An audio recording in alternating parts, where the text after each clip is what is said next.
Luka পিচ্ছিটা কই রে? আমার হাসান কই, আমার নানা ভাই কই? আর বিশ্বনবীর আওয়াজ শুনলে হাসান এসে বিশ্বনবীর কাঁধে। আল্লাহু আকবার, আল্লাহু আকবার। বিশ্বনবী বলতেন, ফাতেমা আমার কলিজার টুকরা, যে ফাতেমারে কষ্ট দেয় সে আমারে কষ্ট দেয়, ফাতেমারে আনন্দ দেয় মানে আমি বিশ্বনবীরে আনন্দ দেয়। এই ফাতেমা সব সময় পর্দায় থাকতেন, দিনের বেলা বেরোতেন না, সারা দিনে টয়লেট করতেন একবার, সেটাও করতেন রাত্রে, যাতে দিনের বেলা কেউ তারে না দেখে। কি ব্যালেন্স লাইফ, কি ব্যালেন্স লাইফ! রাতে একবার টয়লেটে যাওয়া মানে কি সারাদিন খাওয়া দাওয়া এরকম ব্যালেন্স করে করতেন।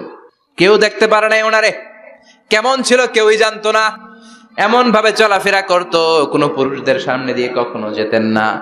এজন্য ইন্তেকালের আগে আলীকে বললেন, আলী, বিশ্বনবীর ওসিয়ত অনুযায়ী কিছুদিন পরে আমি আমার বাবার সাথে সাক্ষাৎ করব। ইন্তেকালের সময় বেশি লোক আমার জানাজাতে আসার দরকার নাই, নিজেরা দোয়া করে দিলে চলবে।